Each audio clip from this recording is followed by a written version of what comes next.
அவனுக்கு 2 தோசை ஊத்தி போடு. இந்த என்ன ஆச்சுங்க? அவனுக்கு தோசை ஊத்தி போடு. என்னாச்சுன்னு சொல்லுங்க. கேக்குறால சொல்லு. என்ன பண்ண சொல்லு. நடு ரோட்ல நின்று விட்டு போட்டா வேணா போடான்னு கத்துறான்.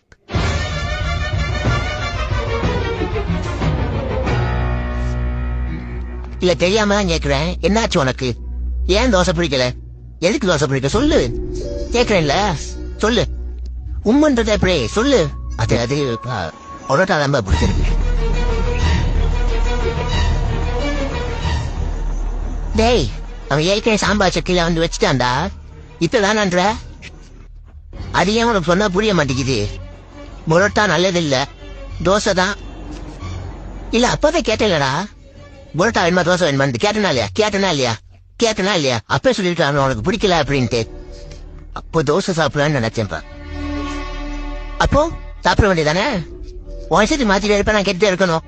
ஒரு தோசை சாப்பிட வேண்டியதானே? பரோட்டா நல்லதுக்கு இல்ல. சாப்பிட்டா காலையில ஸ்கூலுக்கு போக முடியாது. பரோட்டா வாங்கி தரலன்னா நாளைக்கு நான் ஸ்கூலுக்கு போக மாட்டேன். ஓ நம்ம எல்லாரையும் பிளாக்மெயில் பண்ணிட்டு இருக்கா. பரோட்டா வாங்கி தரலன்னா ஸ்கூலுக்கு போக மாட்டானா? இப்படியே பிளாக்மெயில் பண்ணி பரோட்டா வாங்கியா? சரி வாங்க எல்லாம் பரோட்டா சாப்பிட போலாம். கிளம்பு போலாம். பரோட்டா பரோட்டா பரோட்டா பரோட்டா பரோட்டா நீ தானே கேட்ட? இங்க பாரு, பரோட்டாவே வேண்டாம், வேற எதுனா சாப்பிடு. நான் உனக்கு நல்லதுதான் சொல்லுவேன். வேணும்னா உனக்கு மாறன் பரோட்டா கடையில இட்லி வாங்கி தரேன்.